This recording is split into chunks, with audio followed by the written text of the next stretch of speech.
I have so been looking forward to this episode because my guest today is Soups Ranjan, who is CEO and co-founder of Sardine. Soups, welcome to the show. It's wonderful to have you. Thanks so much, Joanne. It's always a pleasure speaking with you. We at AIR are doing a lot of work on financial crime and fraud.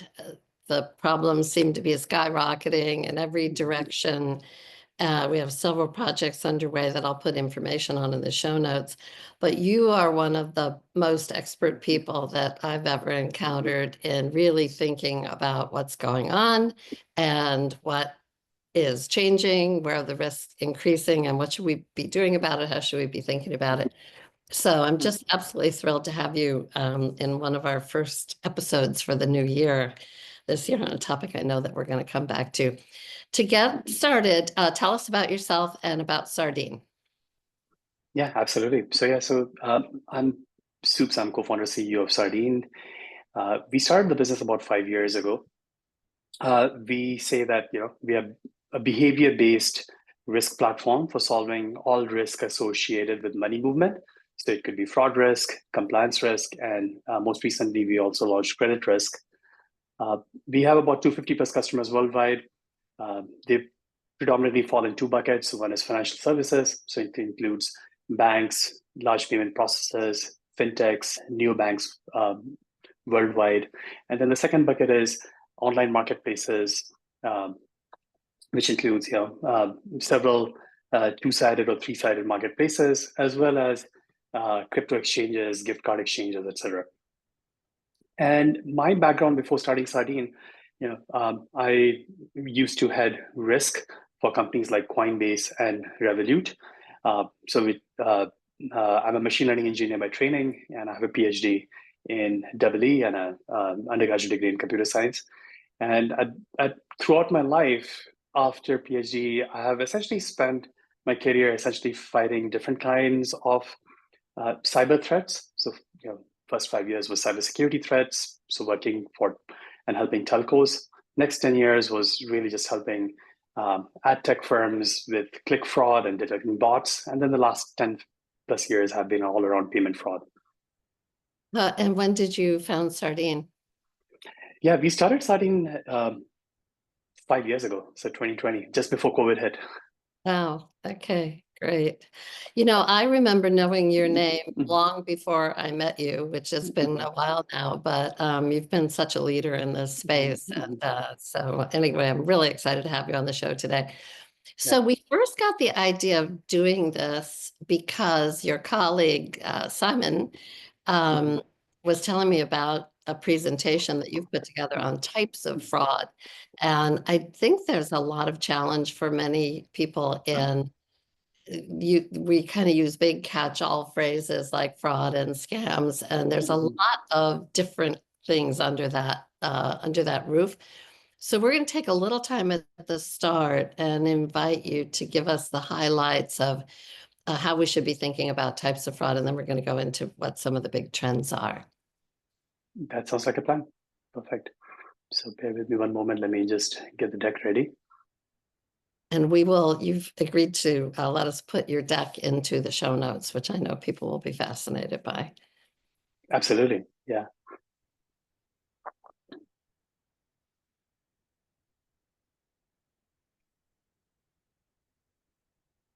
Just one moment. Yeah.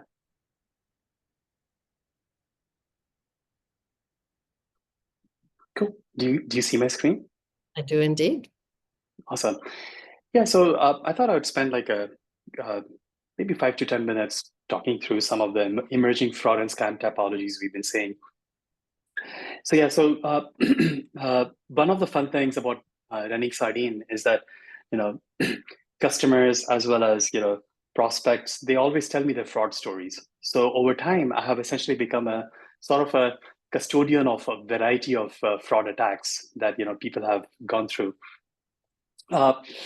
Before I talk to these fraud stories, right, I just wanted to talk through a few trends that are happening, right? So one of them is that worldwide, we are saying that people are demanding and asking for faster payment methods, right? So UPI in India, PIX in Brazil, in the US, FedNow and RTP at various stages of launches. Now we have the saying that faster payments means faster fraud, right? Because unlike ACH or unlike card processing, you have to stop the fraud then and there. Otherwise, when the funds are gone, it's very, very hard to recoup it. And the second trend that we're seeing is that with generative AI, it's actually becoming relatively easier for anyone to impersonate anyone's identity online, right? Because all our videos and voices are on some social media platform or the other, and it's relatively straightforward now to put it into an AI model and face swap someone else's face onto your face, for example. So therefore, I will posit the question that does rise in deepfakes mean that identity proofing or using identity documents online to verify identities, is that dead, right? So here's a video or a GIF, showing one of my engineers. So he is actually going through a live ID scan, right? And what you will notice here is that Joanne, did it remind you of someone? That video? It's actually Tom Cruise. So what he did is he actually superimposed Tom Cruise's face on top of his face. It took him really just 2 days to generate the whole setup. And the only other thing he would have to do is like Photoshop an ID, a driver license, which looks like Tom Cruise, right? And he could impersonate him potentially. So right, so it's like a live Mission Impossible. So now we would actually catch it. The reason we would catch it is because it's we have this saying that in order to catch such threats, you have to look at intrinsic signals, right? Like how you type, swipe, scroll, move the mouse, hold the phone. And in this case, right, so we are looking for signals which indicate that this, this was not a real live video screen. It was essentially, my engineer had taken over the webcam, right? And so we are looking for signs like when he was doing all of this, was the phone maybe face down when he did it, or where there's some other things like there was no tap pressure, or was this a real webcam to begin with, etc., etc. So what we like to say, therefore, is that the future of ID proofing online will be a battle of bots. Extrinsic AI bots, which are trained on your extrinsic features like how you look, how you speak, versus intrinsic AI bots, which is what Sardine specializes in. Now, we therefore have the saying that no matter the sophistication level of fraudsters, every fraudster has a tell. And so long as you have the data that you've captured, all the telemetry at logins or signups, you can actually oftentimes go back and find out what that tell was, right? For example, if a fraudster is using a script to create an account online, they may inject mouse movement. However, they may actually forget to add variance, and therefore the mouse is actually just moving in a straight line, right? So we have signals like which look at area of mouse movement, like is the mouse moving all over the screen, or is it just in a localized area, right? Or as I was saying, oftentimes fraudsters are renting these device farms where all the devices are in a fixed orientation, and there's no shake when you're typing, there's no tap pressure when you're typing, right? So those are the sort of signals we specialize in. So yeah, any follow-ups to that before I continue? No, keep going. Yeah. So now, I'll walk you through, how do fraudsters perpetrate these scams, right? So, a lot of banks, fintech apps, they are being impersonated online, right? And in order to actually find if if I, for example, I'm a banking at Wells or Chase or at a fintech app like Chime, what have you, right? Fraudsters first have to actually harvest the list of users or the list of consumers who are banking at those banks, right? Before they can actually try to spearfish them. In order to do that, there are certain loopholes that they exploit. And this is a live example where for one of our fintech clients, what the fraudster had done is that they had they were actually typing in different phone numbers and seeing the prompt that came back.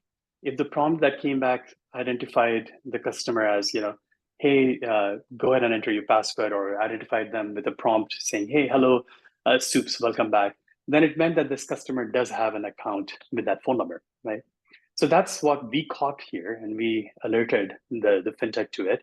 The reason we caught it is because we have tools like network graph analytics, where what you're seeing here is this big blob of phone numbers, as you see here. These are all the phone numbers which are being entered by the fraudster, and the hits are the ones at the bottom here, right? So I've anonymized the name, so John Doe and so on, right? And then those are the victims that the fraudster will go after next, right? What they will do next is, they may actually run a Google ad, with that bank or that fintech's name, trying to draw a victim to the fake site, to the fake banking app, right? Now, when you log in into that fake app, it will look exactly like the real one, right? So this is what we call spear phishing. So it'll look exactly like the real app. It'll have the same font, the same UI, etc. So you don't even realize that you're in the wrong app. And then, the fraudster then takes your credentials and quickly replays it on the real app, right? And then to quickly replay it, they would use a script or a bot.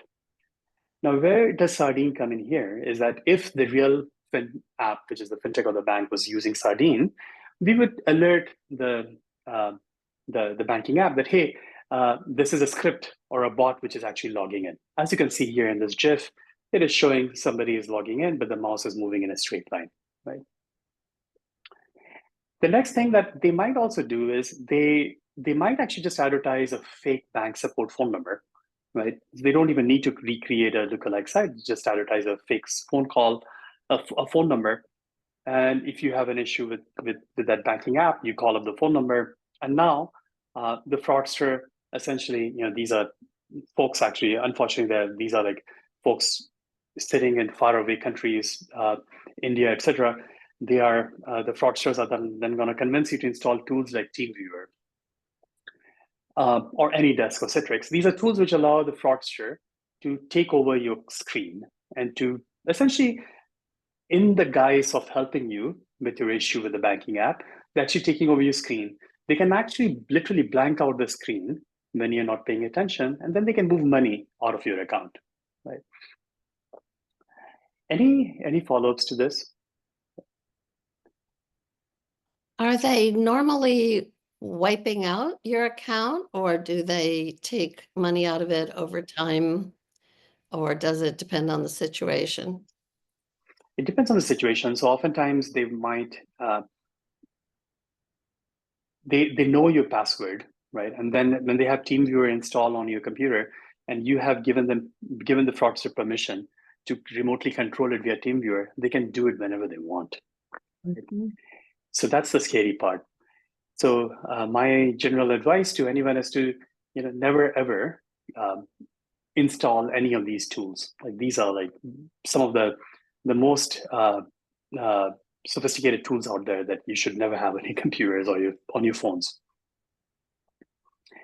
And the way we would detect it is that now, if they are, if let's say, just taking Chase as an example, let's say I'm a Chase customer, I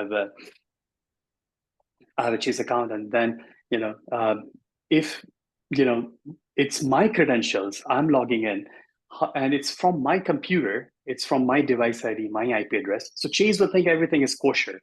However, what's happening is through TeamViewer, a fraudster is going into my computer and then going to Chase, right? The only way Chase or others can actually detect this is by using techniques like Sardine, where we will tell Chase that, hey, there is actually, a mouse was being moved or the screen was being controlled remotely, right? Because if our tool was installed in the Chase UI, then we would inform Chase that, hey, the mouse movement looks to be different than what a normal person would do because it's actually being remotely done, right? Cool. So moving on, right? So one of the other things that we like to say is that these types of fraud attacks are hurting not just banks. It's actually hurting wallets. It's hurting any account which has a store of value. So if it looks like a bank, walks like a bank, talks like a bank, it's to a fraudster, it's a bank, right? For example, it could be your airline loyalty points, right? Some folks are sitting on millions of miles, which if a fraudster harvested your credentials, they can actually steal those and redeem them for cash, right? The other thing that we like to say is that wherever there's money movement, there are scams. So it's not just for banks, right? It could be when you're making a rent payment or a hotel booking, or as I said, air travel, et cetera, et cetera. The list goes on and on. So scams have just infiltrated every aspect of our life, right? For example, there are Airbnb or hotel booking scams where you might think that you're booking on an Airbnb or hotels.com, but you have to pay attention to the URL very carefully because you could be actually being phished and you're booking on a fake site, right? Or this is a more sophisticated one, where sometimes fraudsters, they're actually literally taking over the online booking portal at the hotels, right? Oftentimes at hotels, multiple people who are manning the desk at the hotel, they all share the same computer, they're all logging into it. Fraudsters actually phish them. And when they phish them, then they actually install tools like TeamViewer on that computer. And now they can actually start having conversations with guests who have booked at the hotel. And in that conversation, they can do things like, hey, they can say, hey, I had to cancel your reservation. I'm so sorry. You have to make a different payment to me, but why don't you pay me via WhatsApp, right? So therefore, any form of payment online that we don't really think about all the time, it can be phished, right?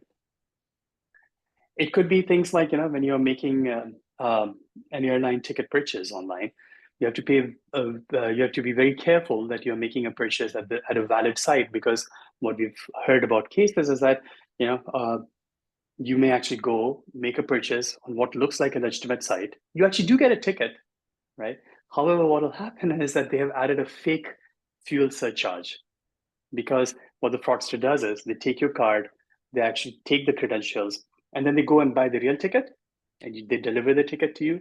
But now they also add a fake fuel surcharge to it. And they have now harvested your card number, and they can go on and make additional purchases on your behalf, right? And how Sardine can help in those cases is that if the real ticketing agency, if they were using Sardine, then we would alert them, because the fraudster still has to automatically or very quickly make the purchase. So we'll tell them, hey, fraudster, this is potentially a fraudulent session because they're using a proxy or a VPN, or they're using a script or a bot. Right? I'll speak to one more example, and then would love to hand it over to you, Joanne. So one other example in the similar vein is that it's not just airline tickets. It could be like Nike shoes, it could be clothes, it could be what have you. These are traditionally called triangulation attacks, where they're harvesting your credentials. Sometimes they're delivering you the actual goods, but now they have your credentials, they can actually do anything with it, right? So in short, we like to say that all fraud and scam problems are data science problems, and they can be solved by a merchant or a bank, so long as you have gathered the right data. And by the right data, I mean, you need to have all the telemetry, like how was the consumer behaving when they were making the purchase? How were they typing, swiping, scrolling, moving the mouse, holding the phone, the tap pressure, the IP address-based details. So long as you store all of it, you can go back and find out what was the tell of the fraudster. Right? Fascinating. Thank you. I had heard a lot of those, but some of them I never heard that airline fuel charge, fuel surcharge problem before. Oh my goodness. So we are hearing anecdotally everywhere that scams and other types of payments fraud are skyrocketing, as I said at the beginning. Is that mostly being driven by AI techniques, or are other things driving it? What are the main causes, and how concerned are you about the the trajectory and the risk that that we're not going to be able to keep up. Yeah, no, so they are not necessarily just being driven by AI. So even before AI, we were certainly seeing a rise in fraud. I would say there's a couple of trends, right? So one is when COVID happened, online shopping just increased, and that just sort of did a couple of things. So one is uh, it sort of made regular consumers also more aware that they could charge back. So what we've also seen is a rise in what I would call friendly fraud. Right? Yeah. So these are folks who are making a purchase validly, but they are claiming they didn't do it, right? So that's one trend that we see. And then of course, second trend we see is because cross-border uh, e-commerce has also taken off, right? So instead of us buying on,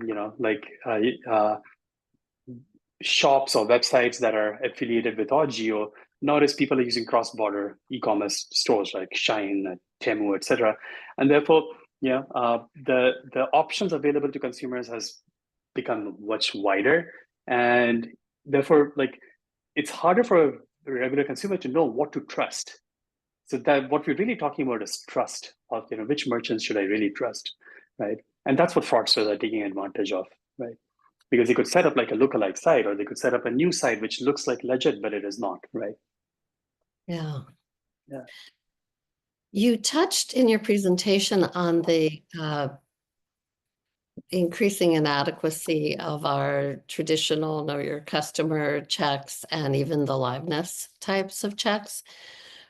Say more about what is the answer to that? What if you're a business trying to use those techniques, what are the main things you need to do differently? Yeah, absolutely. So you definitely need to do liveness, right? So without liveness, I would say any ID proofing doesn't really make any sense, right? Because I could be passing off a photoshopped ID, right? Uh, However, even when you're doing liveness, you need to look for not just whether the face on the selfie match the face on the ID, but also look for, as I was saying, are they replaying someone else's video stream, right?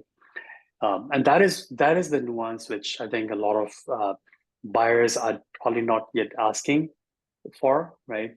I would urge everyone to be aware that this could be happening and ask your providers, do they do that check or not?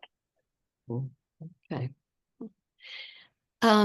Another thing we are hearing a lot about is the theft of records with personally identifiable information, PII, on a huge scale. What should we know about that? How are these breaches being exploited? How can organizations defend against those situations? Yeah, absolutely. So with rise in theft of PII, I think that there are some novel approaches out there which a lot of companies are sort of undertaking, which is uh, you gotta encrypt all of the data, right? Uh, Salt it, double salt it, what have you, so that even if a fraudster did get hold of the data, it's actually already encrypted. That's the that's the only solution out there, right? Like anyone who is storing any sensitive data, we have to be very cognizant of that. Um, yeah, and the the second consequence that it has to um, KYC providers like us and others is that because of all the data breaches, a lot of stolen SSNs are floating around. It's actually relatively easy for someone to impersonate anyone, right? Because they have the fulls, as they call it, like name, address, date of birth, SSN, and all of that stuff. And they can actually verify anyone's SSN online. So I think the key here is to not just blindly look for whether those four pieces of information they match or not, but also look for other telltale signs, right? It could be, you know, triangulate the SSN identity with telco identity or with social media or with phone number identity or bank identity, etc. Because even if somebody found my information in a breach, they won't be, like creating an account online using my phone number. Right? They won't be, using my email. They won't be using, or they won't have access to my bank accounts, right? So I think the bar to doing a really solid KYC online has increased quite a bit, and you got to actually triangulate across multiple data sources. Yeah, I've been thinking for Yeah. probably 10 years that Mhm. the regulatory requirements on how to Mhm. establish the know your customer to meet the criteria Mhm. have been completely inadequate for years and years. I mean, it's just the Mhm. starting point. You have to do all this other work because it's all for sale, isn't it? Yeah. I hear people talk about crime as a service, being able to, criminals being able to buy techniques and records and everything on the dark web. Is that a rampant problem? 100%. Yeah. So all these uh, tools that I was sort of referencing, right? Yeah. For example, there are tools out there that you could purchase which do that quick replay of your credentials, right? So you don't even have to write a sophisticated piece of software to do it. So you could actually buy it off the shelf. Right? You can, of course, buy identities off the shelf. That's very well known, but you could buy all these sophisticated tools as well very easily. Um, so you have touched on the fact that, well, let me go back to the point you made about encryption. Mhm. How widespread is the practice of being sure that these kinds of data are being encrypted when they're moving? Is that becoming the norm? Is it still only being done by the most sophisticated companies? Where are we on that journey? Yeah, I would say it's quickly evolving, right? So I know several companies out there who specialize in, uh, I would call just data vaulting, right? Uh, there is a there are like as these data leaks were happening, uh, everyone rushed into just buying more cyber insurance policies to protect against breaches.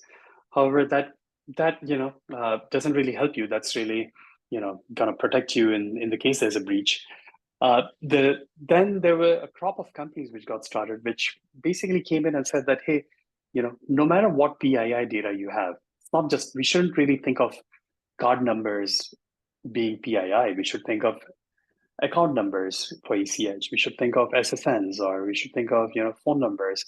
All of those things should be considered as PII, and we should just vault it, right? And But could you instead define of that? What yeah, by what I mean by that is that you should be able to encrypt it and store it, uh, or you could actually segregate the two things, right? So you could hire a company which does the encryption for you, and so therefore, even if your premises are breached, right? Even the encrypted data won't be found because it's lying somewhere else, and you have to just make in your day-to-day use case if you're a bank, and then you have to find that information relevant to a user, you just make an API call to that vault service, right? thing? How concerned are you about the advent of quantum computing being supposedly able to break encryption in the near future? Yeah, no, 100%. So that is that. Yeah, given what Google was able to achieve recently, right? I think it is definitely in the realm of possibility. I haven't kept up to date, or I haven't been actually following very closely. Uh, so I would be really concerned when that day arrives, right? But my hope would be that all the cryptography experts out there, they're able to figure out some other algorithm which even quantum computing cannot essentially break as easily. Right? It's such a dynamic area. I know it's an arms race, isn't it? It's just a Mhm. constant improvement among the fraudsters and then Mhm. the financial companies and law enforcement and companies like yours have to figure out how to get ahead of them. Um, On the topic of encryption and more broadly, you've touched on this a couple of times. I know your view is that part of the bigger set of solutions on this is that we need to enable more data sharing among the, I'll call them the good guys, the industry, governments, and so on. How should the system work? And I think, tell me if you don't agree with this, it seems like the primary obstacle to more data sharing is concern about keeping the data private and keeping it secure. And also sometimes protecting the fact that there's an investigation going on that people don't want to tip off that there's something underway. So if we talk about the vision that you have for moving to a system where we can have more data sharing and what needs to be done to be sure that that can be viable. Yeah, 100%. So, so there are, I would say, broadly two ways that people approach the problem of data sharing, right? One is, you take the approach that I will encrypt all the data, right? So if company A and company B, they want to share data with each other, let's just say they are sharing phone numbers of bad actors or fraudsters, right? So then the phone number will be encrypted, and if any other company wants to query query for whether a phone number is in this block list, they will even the query would be encrypted with the same technique, and then you see if there's a match or not. So that's like achieved using simple hashing algorithms. It works, but it does not allow you to do things like do fuzzy matching, right? So because the phone Define that. number has been yeah, in the sense that like phone number is the wrong example, but let's say if I wanted to see if a particular name was blocklisted, right? Then I actually want to do fuzzy matching because I may have misspelled the name, or maybe my real name is Supradam Ranjan. I never really use it. I only legally I use it, but sometimes most often I use Soups Ranjan. So if I wanted to fuzzy match between the two, I can't do that if I encrypted it already.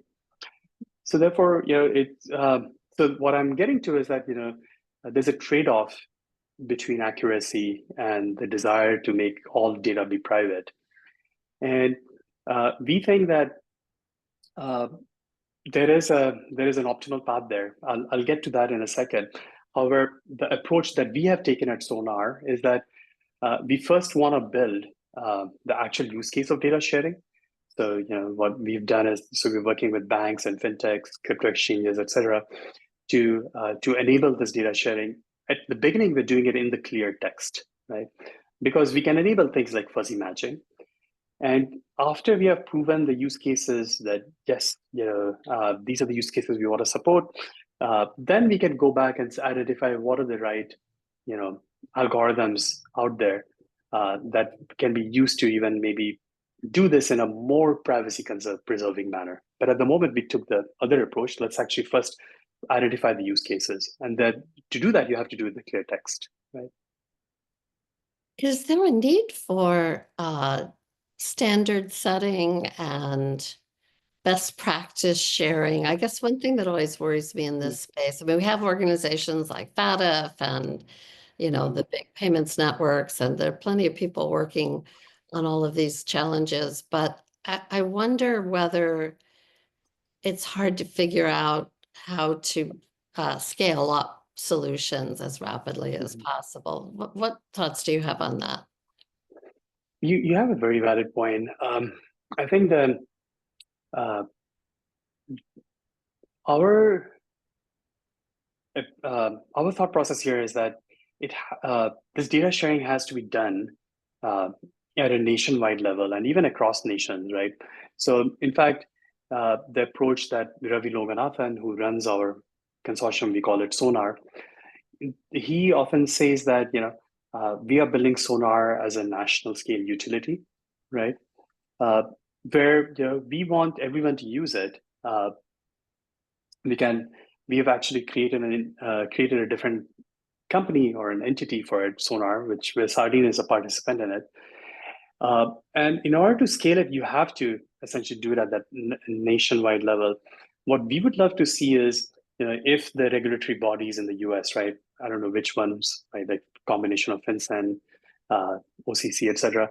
They came out and said that, hey, we in order to fight these scams, we need all entities to, in the money movement flow, when you're making a Zelle payment or using Cash App or using FedNow or RTP, everyone has to query, the reputation of a counterparty against a consortium, right?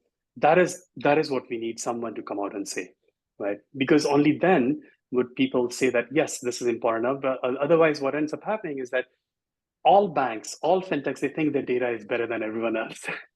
And consequently, everyone suffers, right? Because they all are, we have to go through several cycles to convince them that, hey, it's in your best interest as well. Otherwise, everyone keeps hoarding their data, thinking their data is valuable. They would want competitors to learn from themselves. But then, as a result, it's the actual consumer who's being hurt, right? Yeah, that is one of the Yeah. things I really worry about. I did some work on the AML compliance picture when I was at Harvard as a senior fellow a few years back. And it's the most expensive compliance realm for Mhm. the financial industry. It's probably more than half of the compliance cost compared to all the other consumer protections and all the other requirements that they have. And yet it's so inefficient the way we do it now. Every individual institution is going through the same processes. They can't rely on what anybody else has done. Okay. And sharing is so difficult. There are some mechanisms in the US, as you know, for sharing data among banks and with the government, but they are really limited. And we just need a whole new. Is AI part of the solution to this, do you think? And like, what ideas do you have on that front? Yeah, no, absolutely. So AI is, I would say, not necessarily a part of the solution for data sharing. We think AI is very helpful for uh, automating manual repetitive tasks, right? So, for example, like generating SAR narratives, or, if you are filing a dispute to a chargeback, then you can automate that. Or, if a compliance agent is actually reviewing a sanctions case or negative news or what have you, then you can actually have co-pilots which automate all of that. And that's what we provide at Sardine as well. However, for data sharing, I think, traditional approaches are sufficient, right? The technologies around, like, there are some sophisticated technologies such known as homomorphic encryption, right? Which is what we would, need to have more breakthrough in order to achieve optimality around privacy preservation as well as optimal data sharing, right? So remember when I was talking about, hey, at Sardine/Sonar, we took the approach that let's share all the data in the clear text, right? Uh, Less privacy, but more, like accuracy. The other approach, let's just hash everything, less accuracy, more privacy. But with techniques like homomorphic encryption, you can achieve an optimality between those two trade-offs, right? But when I last looked at homomorphic encryption, it's not ready yet because it's all about, it takes a lot of time encrypting things and, doing the computations. So we need much more breakthroughs in that technology right now. Right. Correct me if I'm wrong, but my understanding of homomorphic encryption is that the data is encrypted and then remains encrypted as you share it with the other party. And if someone does get hold of it, they are not able to decrypt it. Correct. And Exactly. But you can still do the idea is that you could still do a lot of those, fuzzy matching even on the encrypted string. Mhm, Right? mhm. So imagine, like, Soups Ranjan and Super Ranjan, right? If I encrypted both of them, but you should still be able to do like some sort of a fuzzy matching thing. These two names are similar, sort of similar, and come up with a score using a homomorphic encryption technique, right? And do you have any sense as to when you think it will be ready? I I don't quite, because I haven't kept up to date with that research. Uh, yeah, A lot of and I things have are quickly. Yeah. yeah I have looked at a lot of startups which were doing this because I was investing in the space quite heavily once. But it's hard to cut through the noise because they will claim that they're doing homomorphic encryption, but then you look underneath the hood, and then it's really just hashing underneath the hood, right? So yeah, and I'm pretty sure that there's a lot of great folks who are working actively in this space. So we will have some breakthrough very soon, right? Now that's what I hear Yeah, as well. yeah. We have, I know we're going to run low on time. I would love to hear your advice. First, do you have you mentioned a few things you think the government should be thinking about doing. Do you have any other advice for regulators or entities like FinCEN, both in the US and elsewhere, that are uh, trying to win this race? Yeah, absolutely. There's a couple of things that I think would benefit us quite a bit.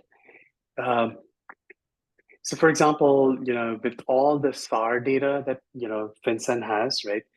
Uh, it would be that is where we could actually use AI, right? Uh, Uh, yeah. So right now, of course, under the same regulatory regime of if whatever, like if it is GLBA or 314B, right? Under mhm. that, if I could query that database, if I'm filing a SAR on someone and query FinCEN's database, and it tells me a few things about this individual that I'm about to file a SAR on. Because right now it's a black box. I file a SAR, I may or may not hear back from law enforcement. But me as a bank, or Sardine as a vendor serving a bank, I may want to know more details because it helps me as well, right, in my own investigation. And that is where it maybe using LLMs or other techniques on that data and providing me with some information. I don't want to know everything, right? Would help all of us, right? So I think that could be one idea that I've always had. And the other thing, like every time I've or the time that I've been to Smoke Tree, the thing that was eye opening to me, Joanne, was that regulators or supervisors, they are in as much of a need for better tooling and better maybe AI tools or machine learning tools as banks or fintechs as well. So right, so you use the word soup tech for that, right? So in that sort of vein of soup tech, in that world of soup tech, I think one of the things that we could do better is right, like really all the tools that we are selling to fintechs and banks. We actually supervisors could also adopt it. Like maybe supervisors could do network link analysis on all the entities that people have filed SARs on. Maybe they already have some tools. I don't really know because I haven't interacted with them enough. But I'm sure there's room for better and better tooling with the advent in AI and ML, right? Yeah, their tools are improving, but Mhm.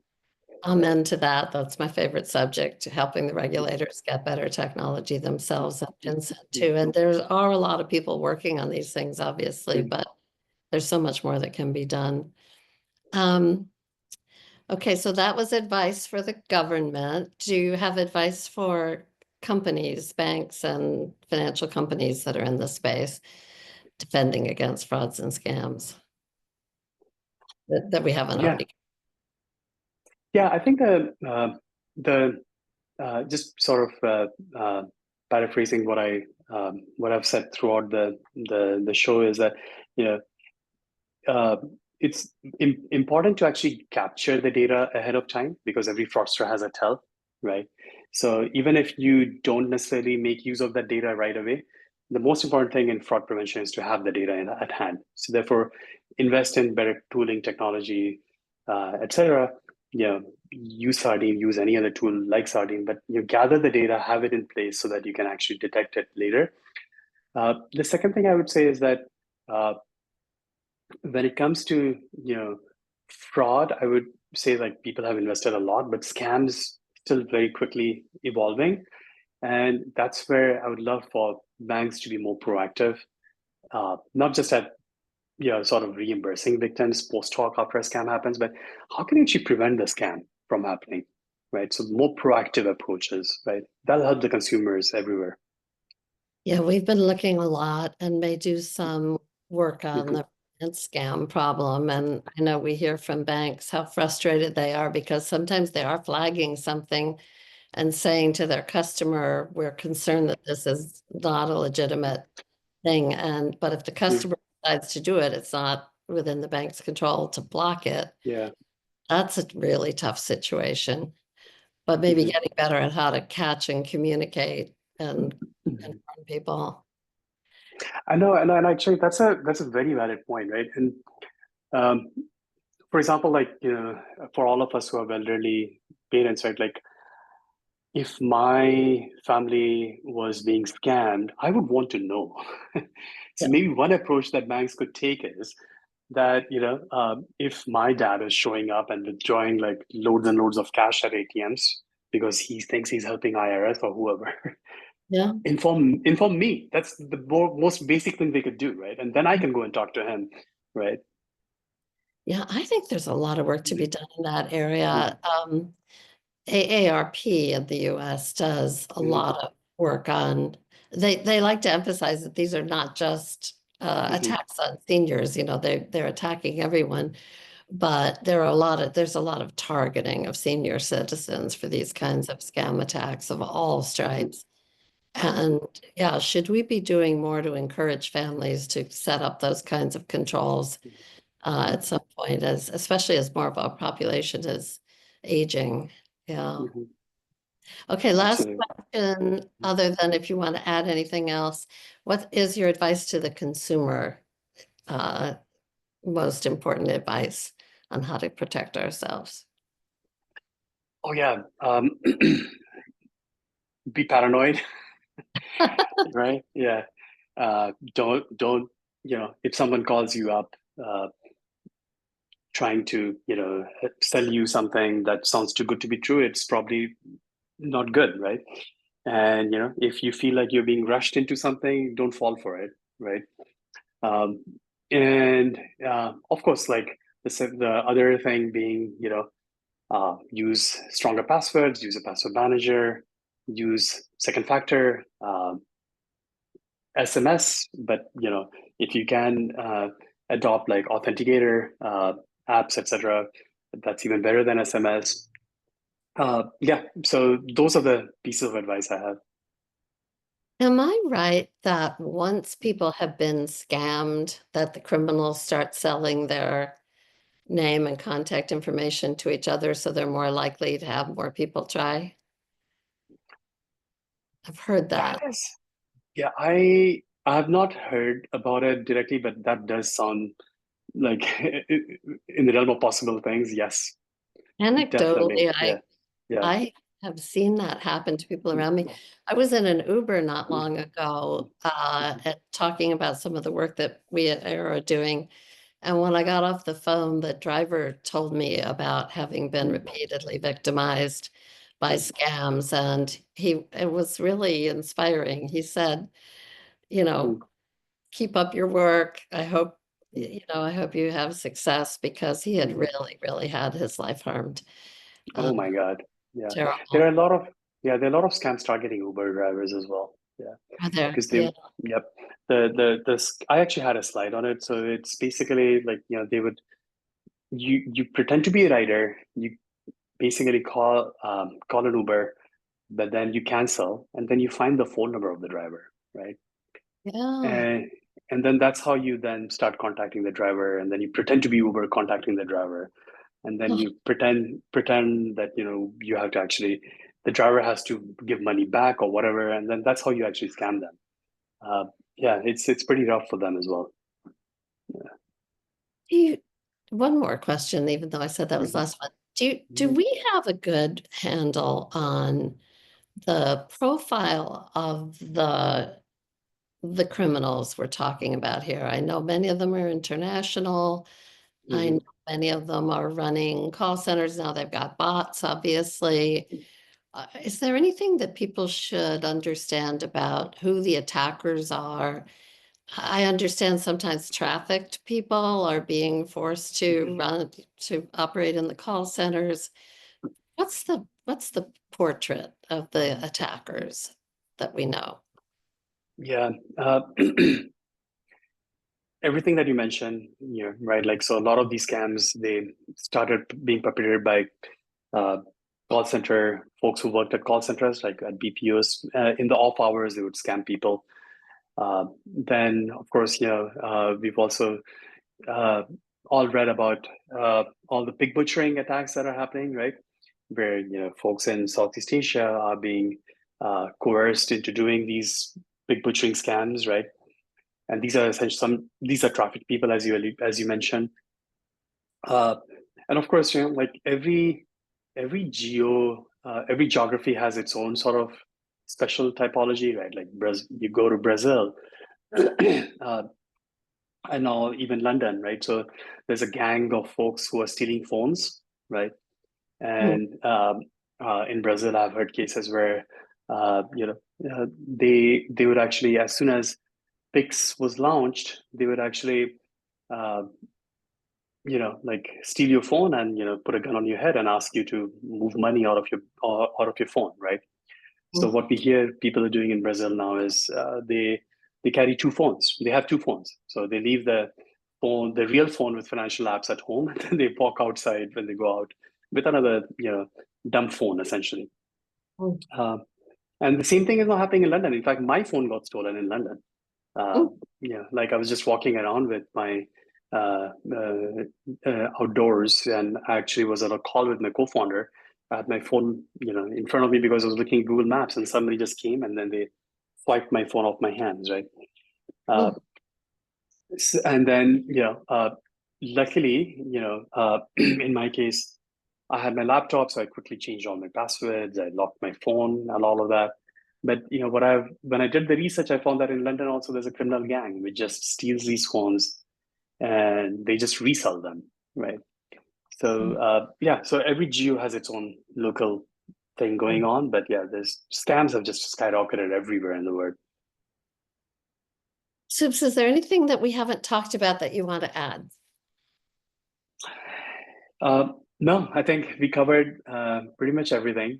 All I would say is, uh, scams and fraud are quickly evolving. So if anyone who's listening to this wants to reach out, um, maybe maybe we can help you as Sardine as a company, or if anyone wants to just jam on fraud, I'm all open to that as well. Yeah. And where can people find Sardine? Yeah, so very easy. Our URL is sardine.ai.